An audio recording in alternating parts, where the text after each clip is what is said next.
ప్రపంచ క్యాన్సర్ దినోత్సవాన్ని పురస్కరించుకుని అపోలో ఆసుపత్రి ఆధ్వర్యంలో గ్రామ స్థాయి నుంచి క్యాన్సర్ వ్యాధిపై విస్తృత అవగాహన కల్పించడానికి అన్ని చర్యలు తీసుకుంటున్నట్లు అపోలో ఆసుపత్రి ఆంకాలజీ సీనియర్ వైద్యుడు డాక్టర్ రాకేష్ రెడ్డి తెలిపారు. శుక్రవారం ఆరిరోవా అపోలో ఆసుపత్రిలో ఆన్ మాస్క్ క్యాన్సర్ సెంటర్ ను ఏర్పాటు చేశారు. ఈ సందర్భంగానే క్యాన్సర్ వారియర్స్ కు ప్రత్యేక అభినందనలు తెలిపారు.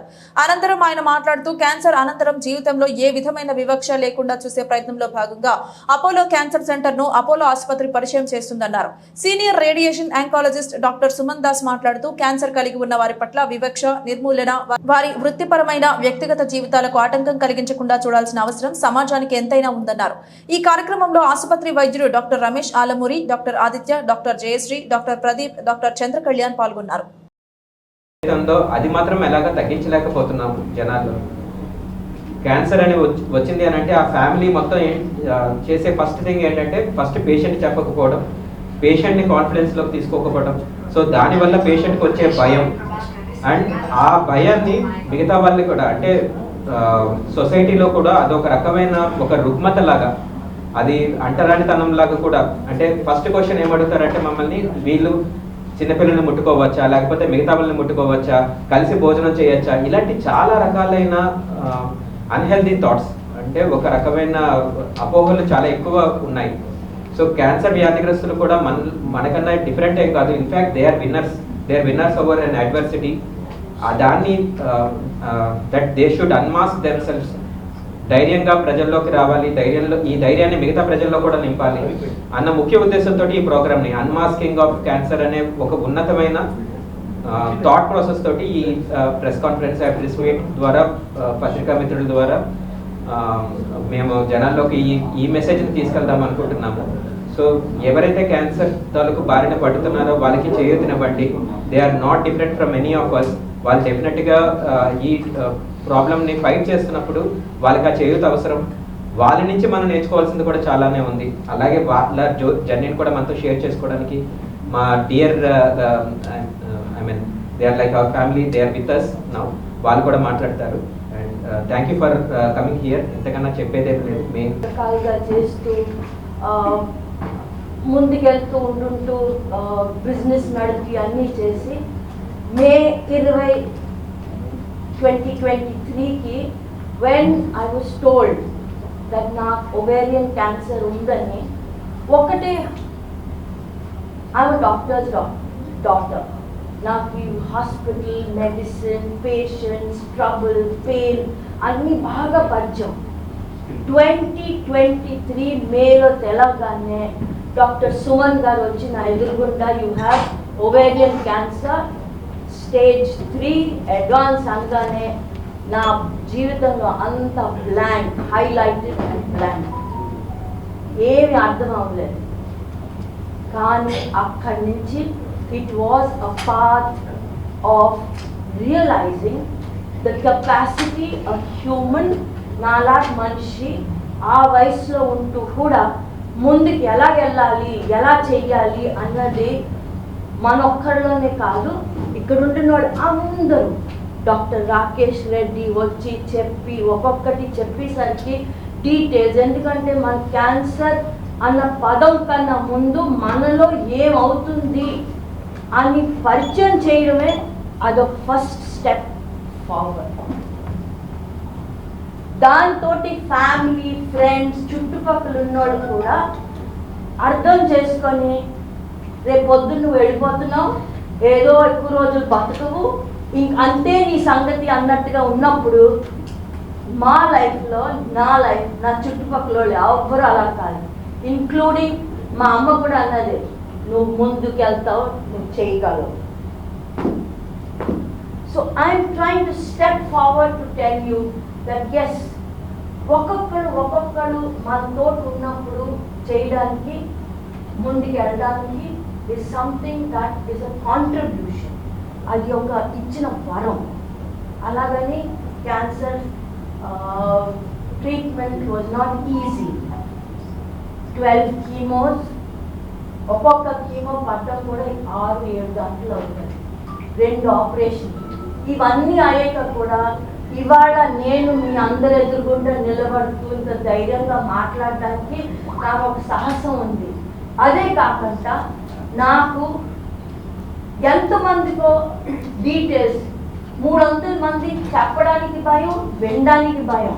కానీ నాకు చెప్పడానికి ఇష్టం, వినమని చెప్పడానికి కూడా ధైర్యం. అండ్ ఎలాగంటే రేపు పొద్దున్న ఎవరికైనా రావచ్చు, ఎవరికైనా అవ్వచ్చు. కానీ ఆ పదంతో కానీ ఆ జీవితంతో కానీ భయం పడకుండా జాగ్రత్తగా మనం చెప్తూ ఉంటే it becomes sense of confidence. I would like to unmask this and tell you that you can. Good afternoon, everyone, and I'm so happy here to share my story to everyone here. I'm a cancer survivor. At this time last year, I was diagnosed with acute myeloma leukemia, that is blood cancer. So I have no idea about this disease before. అంటే మా relatives కానీ ఎవరైనా ఈ విషయం తెలిసిన వాళ్ళందరూ చాలా బాధగా ఉండి అంటే చాలా భయపడిపోయారు అనమాట. ఈ డిసీజ్ వచ్చింది, ఇంత చిన్న ఏజ్లో ఎలా వచ్చింది అని చాలామంది బాధపడుతుండేవారు. అసలు నాకు ఈ డిసీజ్ గురించే తెలియదు బిఫోర్. ఏంటి ట్రీట్మెంట్, అసలు కీమోస్ అంటే ఏంటి కూడా తెలియదు. బట్ వాళ్ళ చెప్పేదంతా విని నేను చాలా భయపడిపోయాను. అంటే నిజంగా నేను చనిపోతానా అని అనిపించింది వాళ్ళందరూ చెప్తూ ఉంటే. కానీ యాక్చువల్లీ చెప్పాలంటే వాళ్ళకి కూడా ఎక్కువ ఏం తెలియదు ఈ డిసీజ్ గురించి. Just they heard somewhere in this video or about anything else. But వాళ్ళ దగ్గరుండి అయితే చూడలేదు కాబట్టి మనం వాళ్ళు చెప్పేది నమ్మలేము పూర్తిగా. కాబట్టి నేనైతే వాళ్ళు ఎక్కువ పట్టించుకోలేదు. మా మమ్మీ అయితే చాలా సపోర్ట్ చేశారు. Actually because of her I'm here I can say. ఎందుకంటే నేను there were some times I felt like I can't overcome this. ఈ ట్రీట్మెంట్ ఆపేయించేయండి అని డాక్టర్స్తో చెప్పేమని అలా కూడా చెప్పాను మమ్మీతో. చాలామంది అయితే బతకాము అని అనుకున్నారు చాలామంది.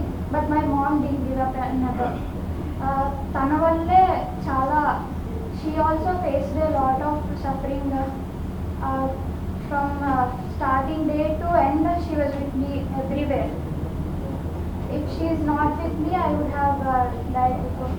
But actually at January 29th ఒక ఫీవర్ వచ్చిందని నేను లోటస్ హాస్పిటల్లో జాయిన్ అయ్యాను.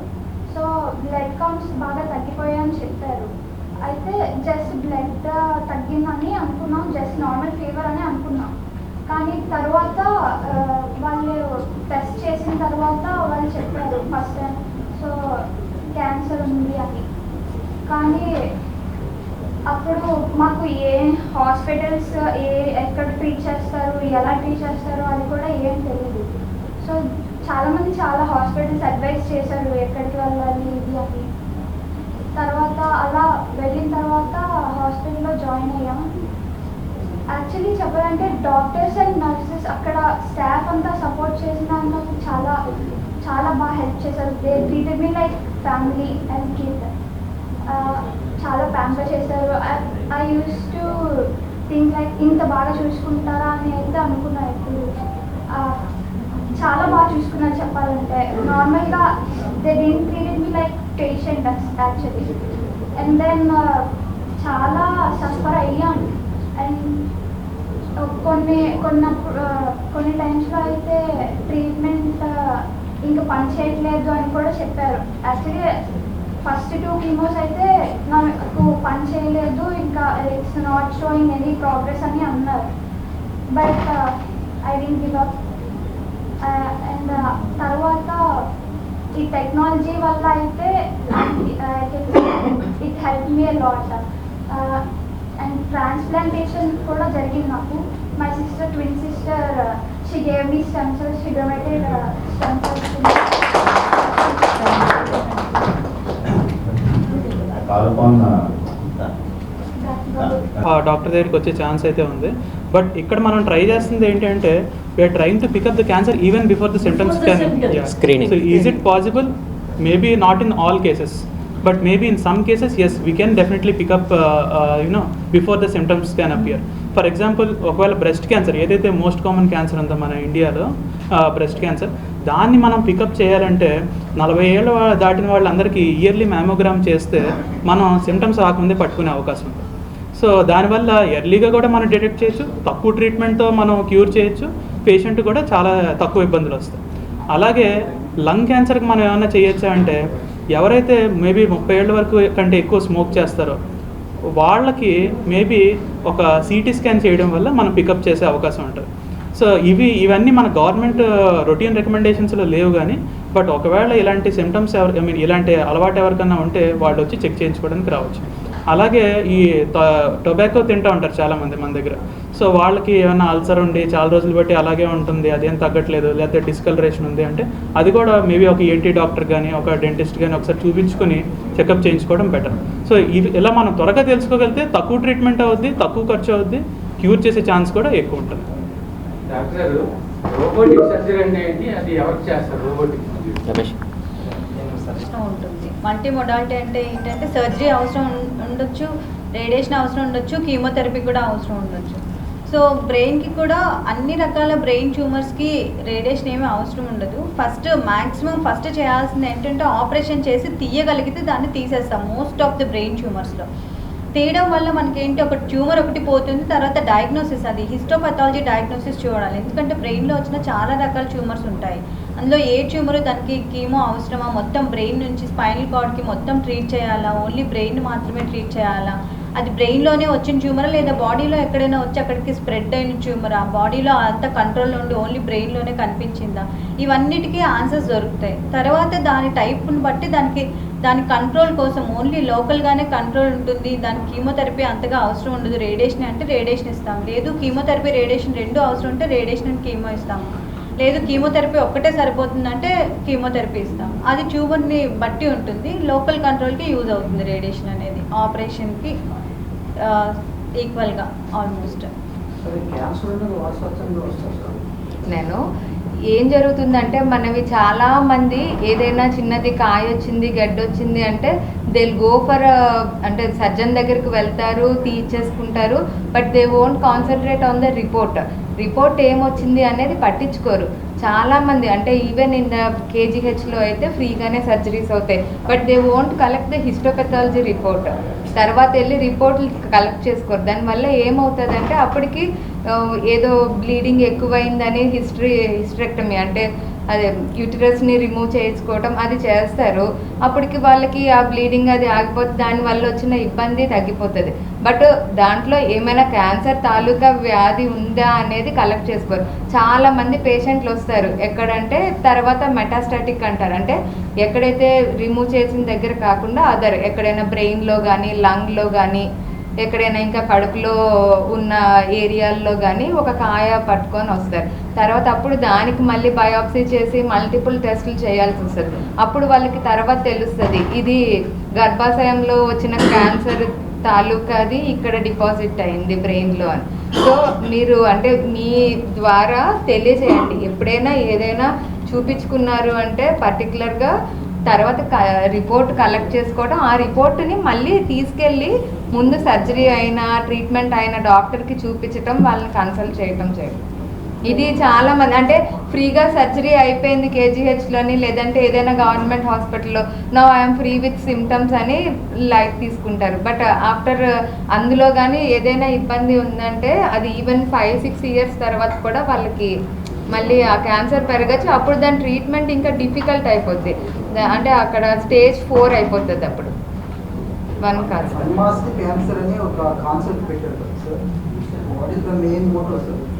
అంటే క్యాన్సర్ 9 ఏళ్ళ నుంచి 26 ఏళ్ళ వయసు ఉన్న ఆడవాళ్ళకి ఈ సర్వైకల్ క్యాన్సర్ ఒక స్కెడ్యూల్లో ఇస్తే మోర్ దెన్ 90% ఆఫ్ టైమ్స్ వాళ్ళ లైఫ్ టైంలో సర్వైకల్ క్యాన్సర్ రాకుండా ప్రివెంట్ చేయడానికి 2 రకాల వ్యాక్సినేషన్స్ ఆల్రెడీ ఇండియన్ మార్కెట్లో అవైలబుల్ ఉన్నాయి. Now the question is whether government రికమెండేషన్లో గవర్నమెంట్ హెల్త్ స్కీమ్ ప్రకారంగా దీన్ని ఇంట్రడ్యూస్ చేస్తున్నారా లేదా. As of now it is not available in government health schemes. కొన్ని ప్రాజెక్టుల ద్వారా కొన్ని ఆర్గనైజేషన్స్ తోటి it is being implemented at population level. అంటే ఇప్పుడు మామూలుగా ఎవరైనా ఈ 9 నుంచి 26 సంవత్సరాల వయసులో ఆడవాళ్ళు ఉంటే మన ఫ్యామిలీలో ఇవ్వచ్చు. నా కూతురికి కూడా నేను ఈ వ్యాక్సినేషన్ ఇప్పించాను, చాలామంది ఇది వ్యాక్సినేషన్ తీసుకోవాలని నేను సజెస్ట్ చేస్తాను. పాపులేషన్ లెవెల్లో అవలంబించాలని అంటే దాని తాలూకు cost benefit analysis is being made out. And చాలా చోట్ల పాపులేషన్ లెవెల్లో ఇట్ ఈస్ బీయింగ్ హ్యాపెనింగ్. నిన్న ప్రవేశపెట్టిన ఇంటరిమ్ బడ్జెట్లో కూడా నిర్మలా సీతారామన్ గారు ఇదే విషయాన్ని ప్రస్తావించారు. And they are planning to take it at a much larger population level. 9 నుంచి 26 సంవత్సరాలు అంటే యుక్త వయస్కులో ఉన్న ఆడవాళ్ళ సంఖ్య దాదాపు మన పాపులేషన్లో అరౌండ్ 15% ఉంటుంది. అంటే చాలా సిగ్నిఫికెంట్ నెంబర్ ఆఫ్, అంటే కోట్లలో జనాలు ఉన్నారు, ఇదే పాపులేషన్లో ఆడవాళ్ళు ఉన్నారు. సో వాళ్ళకి అందరికీ ఈ వ్యాక్సినేషన్ వెళ్ళాలంటే it's a big exercise. But I think it is a needed exercise because cervical cancer అనేది మన దేశంలో 2వ మోస్ట్ కామన్ క్యాన్సర్. కొన్ని ప్రదేశాల్లో that is the most common cancer and it is a very preventable cancer also. దాని screening test కూడా ఉంది, now ఒక ప్రివెంటివ్ వ్యాక్సినేషన్ కూడా ఉంది and it's a very effective vaccination. Shortly that will be there as a population strategy from the government as well. ఇంకొక విషయం